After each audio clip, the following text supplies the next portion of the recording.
So we've got 3 games for you from today. I think it's the 30th of March. Alekhines defence here. I think I had lost the previous game.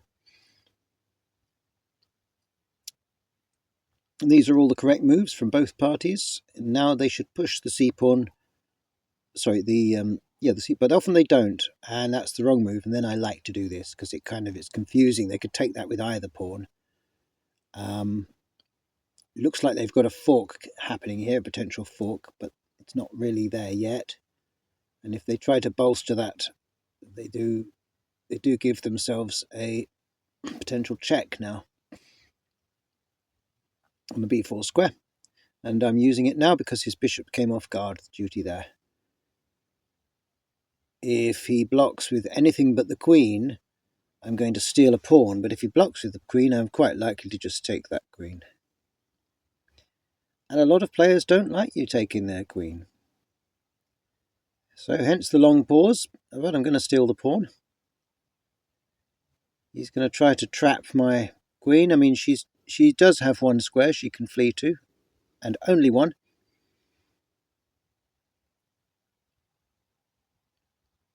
And the chase continues. He could carry on a bit more if he wants to, I suppose. So it's time for me to counterattack and start to develop things so that I'm not just sitting there with my queen, with my wandering queen trying to run away from various attacks. And this is not how you want to spend the early part of a game. You're wasting moves. Look at White's development.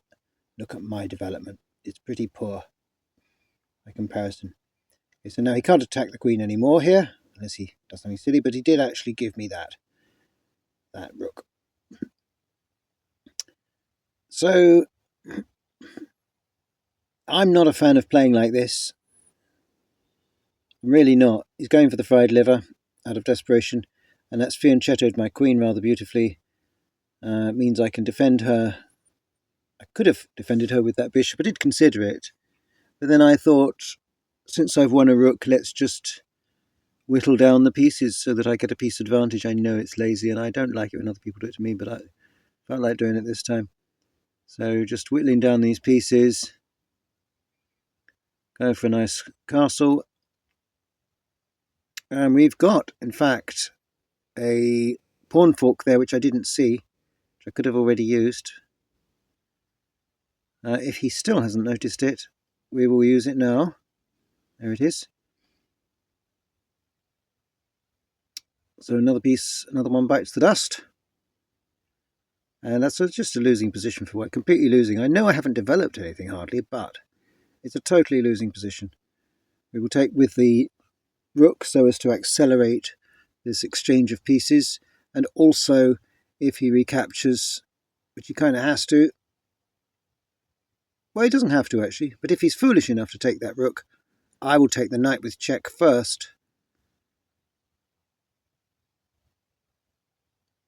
Well, maybe I should have taken it, did the check after, I don't know. Because no, I didn't win the extra piece, but look, he's got 3 pieces, I've got 5 pieces. I mean, he just hasn't got a chance. Let's just get rid of more pieces.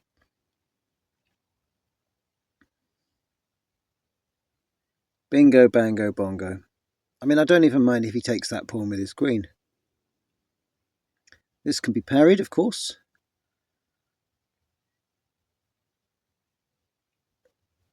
And my pieces are actually coordinating all right now. My knight even has a hole it can get out to, which is, you know, not something you expect to see every day in this sort of chaotic game.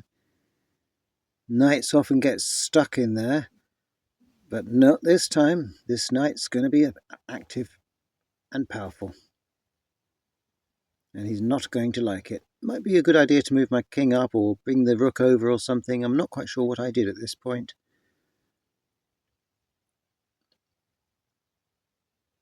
Yeah, rook came over to the weak pawn there. That's a weak pawn.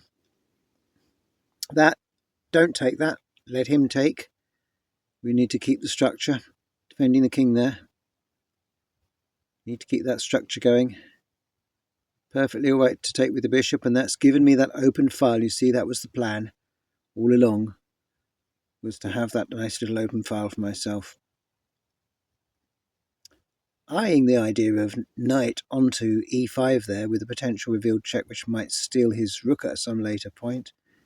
Knight certainly would do well near the middle of the board, but I thought also exchanging queens would also be a good thing, and that was a free pawn, so might as well grab it. So let's do this check first, and then what have we got after that? Well, the knight has to come into play, really. And that's a nice little blocking manoeuvre there. Unfortunately, didn't get me past that, but didn't matter because we've got the check here. His one good move came too late, and it's checkmate with a simple rook. Really is a back rank jobby there. So not particularly amazing chess on that one. And now we have a game as white. A pair of games, in fact. Got a game as white and then a game as black return match on this fellow here. It's American. And I decided to make a claim for the middle. If he wasn't going to expand, then I will. You know, Bruce Lee's thing, when my opponent expands, I contract. When he contracts, I expand. And I like to sometimes do that. I was thinking of pushing yet another pawn forward here at this point. The C pawn. Look, I've castled already. He's just got all these kind of flanks coming out and doesn't look very well organised. It looks like it's trying to be a pawn storm, but I think my citadel is looking very strong against that potential pawn storm. I don't see what he's got now. He almost can't move a pawn. Some pawn will get weakened. He's already got a lot of weak pawns, to be honest. So we decided to push through the C. Makes sense, doesn't it? And no, not recapture with the knight, because we don't want him taking the knight. We want to keep all this tension going, all in the middle with the pawns. Grab another pawn there. Make sure we're getting the fair exchange on all these pawns by grabbing the pawns as they come. And, you know, we've got a pawn each. Stacking the bishops. I like my bishops like this. Scissor style. It just blocks so many possible squares from the opponent's board. And it's kind of an interesting idea, but I've got check there, and then I can just take that. That was a very dangerous check, because apart from the fact that I'm going to win that rook in a minute,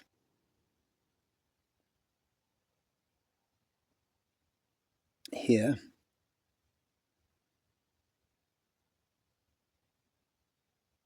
I just had so many tempi on my side there. Queen's on the wrong colour now. She should be on white, really, because now I've got kind of a black bishop and a black queen. We need a queen on white. We need to get her up and forward. Could attack his rook, I suppose, by moving her straight up to, what would that be, f5, but I don't think I did. There would be no point in that.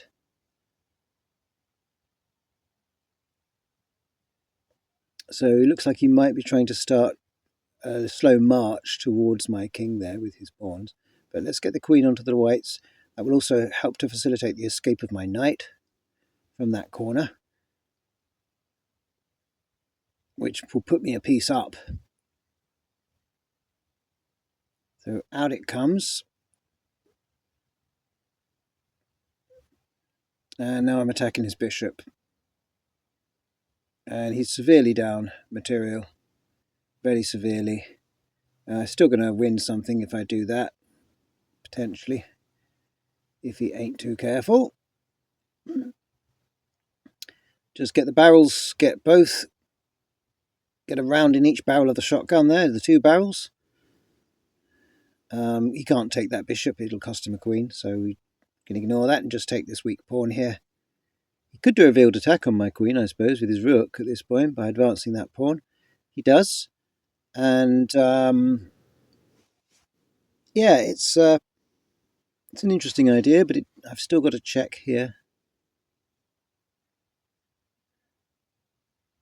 And now he's getting thoroughly squiggled. Thoroughly squiggled. Now, I think I took with the bishop, but no, I did take with the rook, because I was thinking that threatens rook takes pawn check. If he takes that with his bishop, that's fine, because I'm still got so much extra material. Look at that passed pawn I've got as well there now. Pretty devastating. Yes, that's fine. He can take that. He gets back something. But it's kind of too little too late.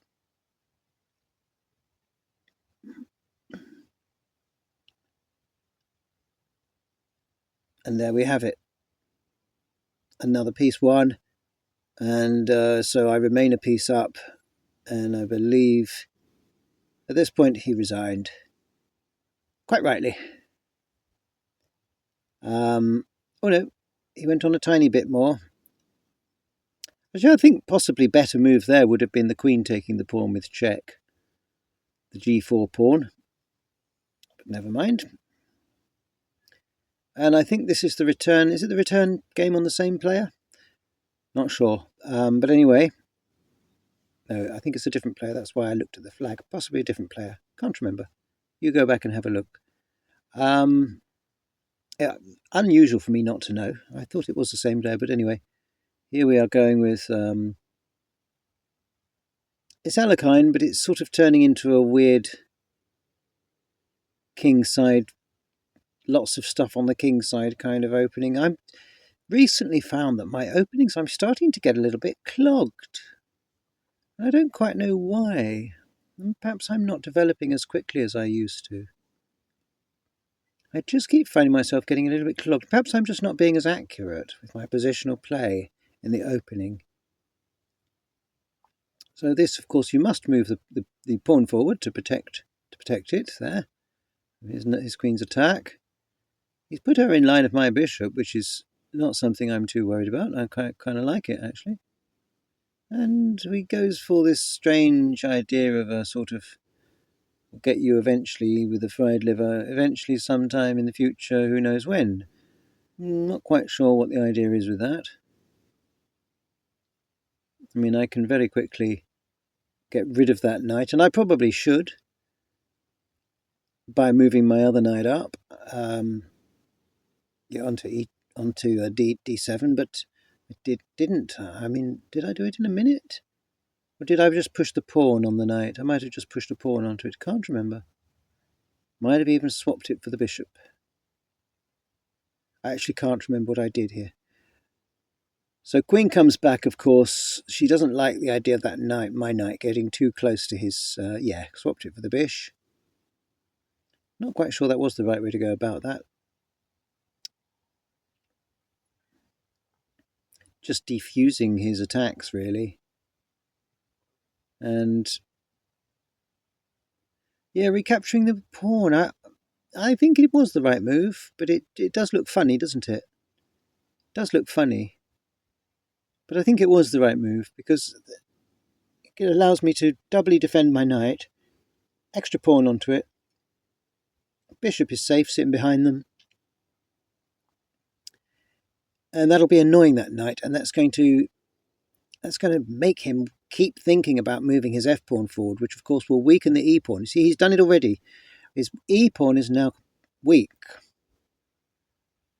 So he has vastly weakened his position there by doing that.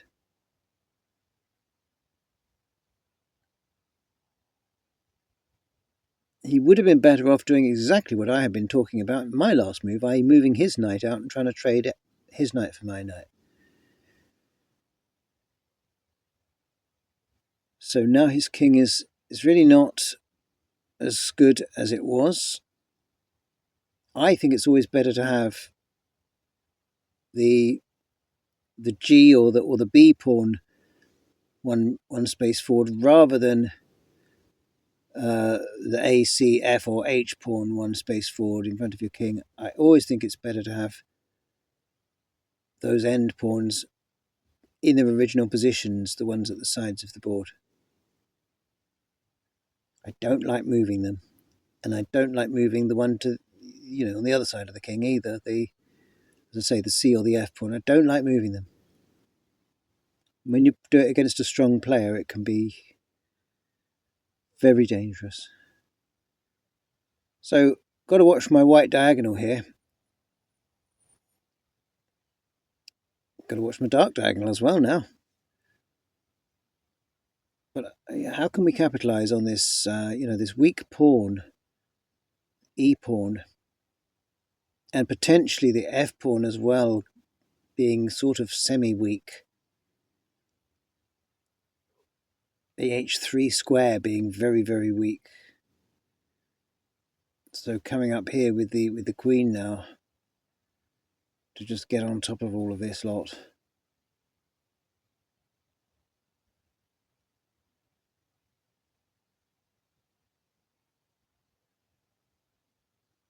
And I don't see that as being anything move, that. That knight move, I think the knight moved there purely because he couldn't work out how else to get it up the board. And that's odd. Why did he just give me the knight? I don't know why he did that. Should have just taken it. But this happens a lot. If a knight threatens your queen, it's often hard to notice that actually the knight moved onto a square it could be taken on. It does happen. It seems to happen quite a lot. Now this just limits the squares, obviously. The white squares there for the knight and the bishop. Got to limit them now with that pawn move. Maybe thinking to move up with the next pawn, the b pawn as well, and maybe even continue all the way up to make a nice phalanx there. We see what happens though. The ball is very much in white's court now. Doesn't seem to have much of an attack. Has these semi-strong bishops and this uncoordinated knight. And I think a very weakly defended king in terms of the pawn structure. And I think this was a very bad move. Because now my knight moves on to a square that really is even more annoying than the square it was on before they did that. Made me move there. So what was the point of that? One asks, one wonders.